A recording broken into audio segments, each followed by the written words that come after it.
Hello friends, my name is Ahmed.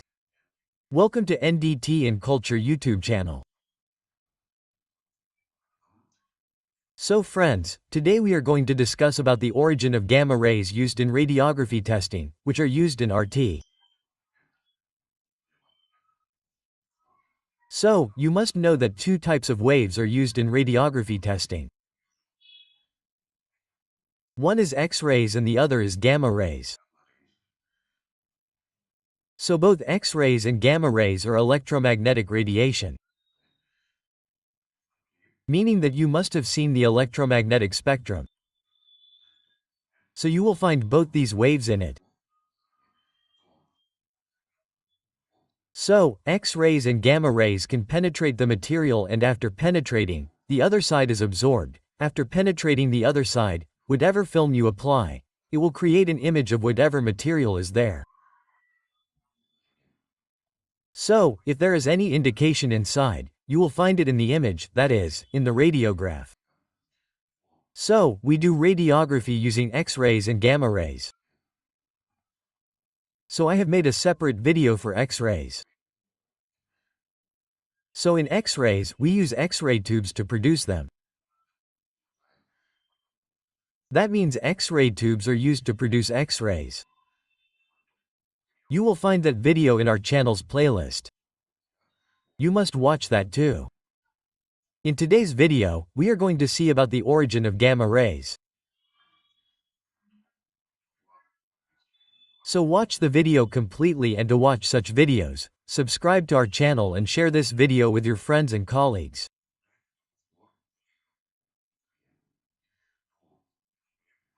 So, look here, gamma rays are a type of electromagnetic waves. And its frequency is very high frequency waves. That means, its frequency will be high, so its wavelength, that is, lambda, will be low. That means these are short wavelength waves. And when will they be produced? Emitting during the radioactive decay of both naturally occurring and artificially produced unstable isotopes. So, isotopes are used to produce gamma rays. So, we will see later what is an isotope is also. And the second thing is that here, whether you take X-ray or gamma ray, both of them differ from their origin. Meaning that to produce X-rays, you use an X-ray tube. Whereas in gamma rays, isotopes are used. The rest of the properties of both are the same. Meaning that both are identical. After that, how isotopes are produced? Unstable isotopes are produced. So for that, we will have to first see the structure of the atom. In any material, the atom present in it has these three basic particles in its structure.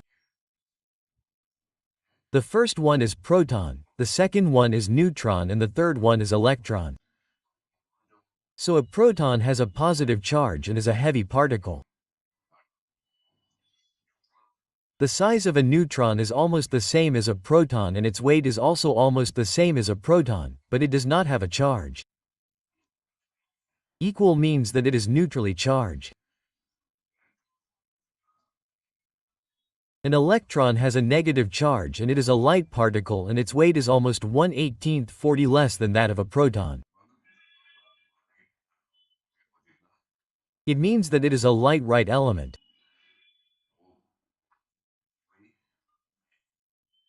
So, like an atom, in the middle portion in the center, you will find protons and neutrons, and in the orbits around it, you will find electrons.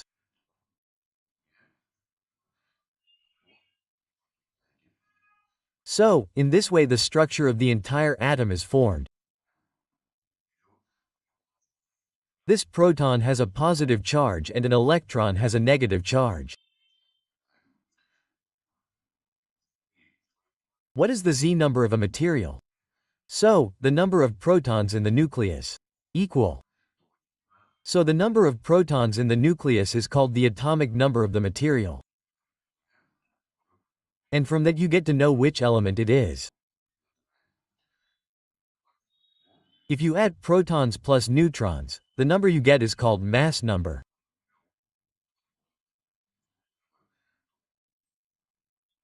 So, in this nucleus, the number of protons plus neutrons is called the mass number of the material.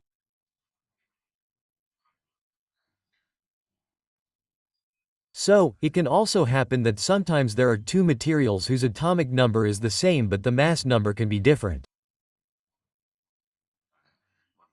That means the protons can be the same in both but the neutrons can be different.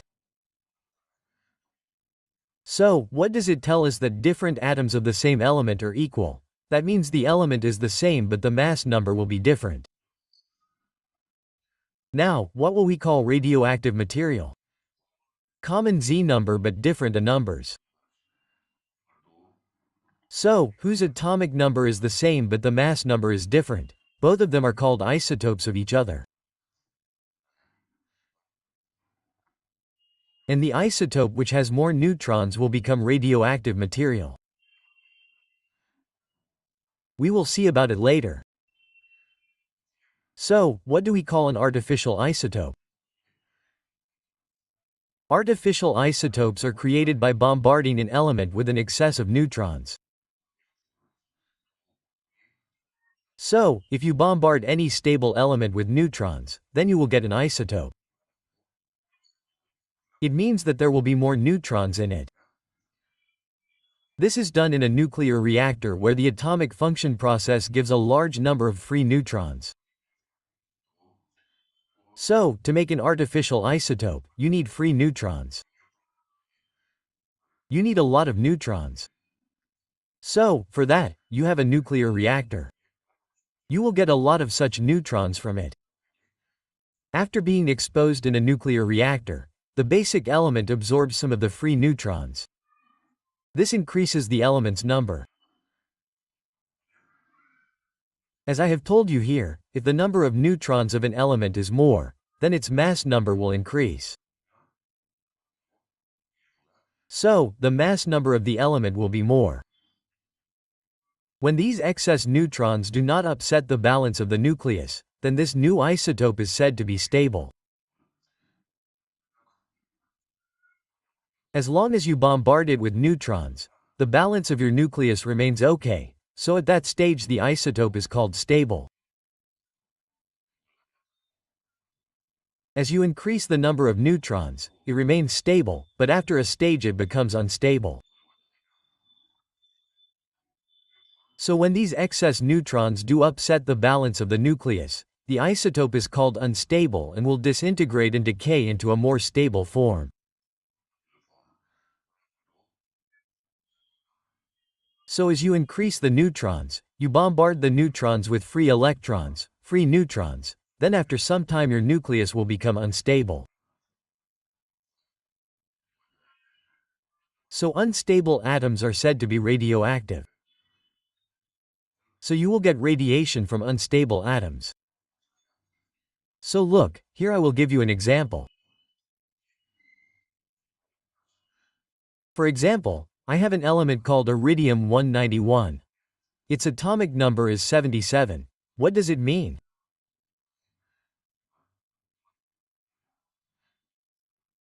This 77 is your Z number. Z number means that here we have seen that atomic number is called Z number and mass number is called A number. So here your 191 is your A number.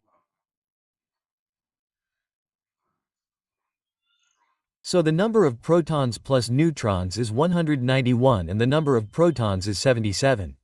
So here suppose it is in my stable stage. Now, I bombard iridium with neutrons. I bombard it with one neutron, so what will I get from it? Iridium 77,192. So your atomic number 77 is the same, but the mass number, A number, has changed.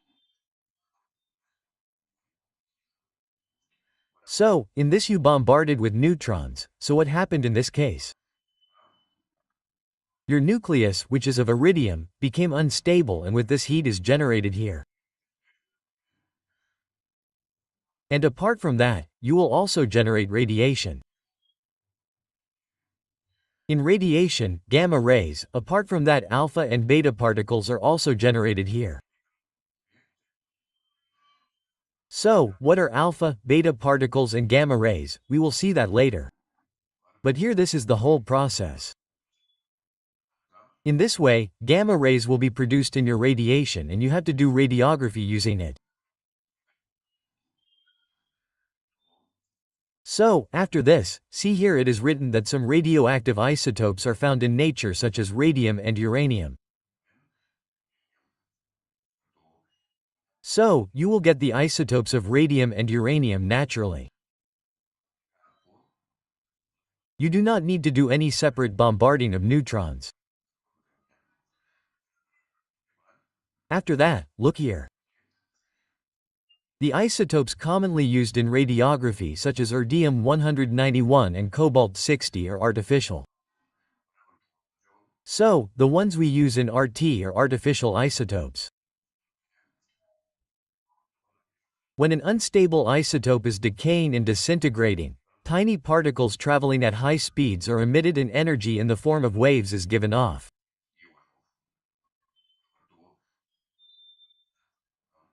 So, with this, along with gamma rays, you will also get your alpha and beta waves. Alpha, beta and gamma rays, out of those, gamma rays are useful for you. How are your alpha and beta waves in this? They are a type of particles. The particle waves have very low penetration. For example, if it is an alpha particle, it will be able to penetrate a blank paper, and if it is a beta particle, it will be able to penetrate a blank aluminum. Whereas if we have to penetrate steel, then your gamma rays will be useful. Gamma rays are electromagnetic energy waves, not a particle. So these are not alpha-beta type particles. Not a particle like alpha and beta. Only gamma rays are useful for radiography. Equal. After that, it is written here that gamma rays are produced by a radioisotope. Its penetration power will be 10 mm to 25 mm, which means that you can penetrate about 9 inches in it.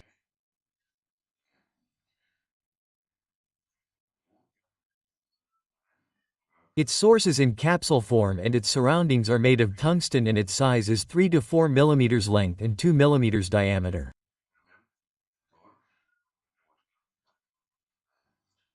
So, actually the source of gamma rays will be like this. Like this, equal. So, this will be a type of capsule. And the length of this capsule, from here to here, will be 2 to 3 to 4 millimeters. And the diameter, that is, this is a cylindrical type capsule, its diameter will be 2 millimeters. So, this is your source. It is called source capsule. And this surrounding means in this surrounding, this tungsten surrounding has been given. Because I have shown you here that whenever radiation is produced, heat is also produced with it. So, tungsten is used to absorb heat. So, we use tungsten to absorb heat. Apart from that, the melting point of tungsten is around 3410 degrees centigrade. So, no matter how much heat is generated, it will absorb it. So, this is how your source capsule is. Right now I have shown a setup here. See, this is how your gamma rays are set up. Here in the middle is your source. And this is the exposure device. This is a complete square. That is your exposure device. And here, this gray-colored shielding is applied around it. So as a shielding material, depleted uranium is used.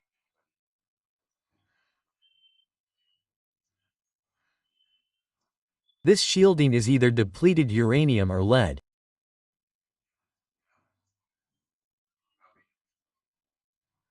You use one of the two. Tungsten is present around the source. As I have talked about, the source will be in capsule form. Apart from that, there is a cable drive here. The cable drive is connected with the crank-out mechanism. I will tell you about the crank-out mechanism later. So whenever you use it. So, here is a guide tube. The source is connected with the guide tube. This source is connected with the guide tube from here. And below here, at the last, there will be a polarimeter, and after passing through the collimator, you will get your source from here. And this is your specimen which you have to RT, and this is your film, and apart from this, cladding control connector, all these are given. So basically, how is it used? How is the crank-out mechanism used? So look, here is a figure. This is your mechanism here. In this, first of all, this source is in the off position. Off position means it is also called the stiff position. So how is it in this that the source is stiff in your shielding pig in the middle here? It is in the stiff position, and it is written that source is stiff in shielding pig. Now whenever you have this mechanism, in it, this lever is of one type. And if you turn the lever, then the source will come in the open position. But, even in the open position, the source here, it will not come out. Like this. So, look here, it is written like this. Source crank out partially. Equally, it is partially out. The source is no longer shielded. So, we have removed the shielding. But the source has not come out. After that, the source will come in the on position. Equally. As soon as you turn the lever like this again, it will be in the on position. So, the source all over the way out to the exposure position. That means, it is in the on position. The switch and tip is activated, so from here the source will come out like this. And you have to remember that the source will go in all directions like this. Equally means it is called multi-direction. Multi-direction means gamma rays are multi-directional source. Whereas if we talk about X-ray, it is called unidirectional. Equally, the source found in X-ray is unidirectional. Whereas this is a multi-directional source. Equally, this source will be here and your film will be behind. Equally, your on position has come. So, in this way, the radiographer who does the entire radiography operates such a source. So, this entire setup is also called a camera. If you know, it is called a camera or exposure device. Apart from this, the two most common radioactive isotopes used in radiography are radium-192 and cobalt-60. These two sources are mostly used. Apart from this, ytterbium-169 also has a greater measure of acceptability in the radiography of thin materials and small tubes. Especially boiler tubes in power plants. So for thin materials, you have this source called YT-169. You can use this too. Apart from this, there is also a source called cesium-137. That is not used in radiography but has been useful in radiometry and computed tomography. So in computed tomography you can use cgm-137. So in this way you will get different sources in the market. So in this way your gamma rays have their origin. And in that you use X-ray gamma rays exposure device, or you can also call it camera. So in this way. So if you have any doubt in this, then you can ask me in the comment box. Okay. Thank you.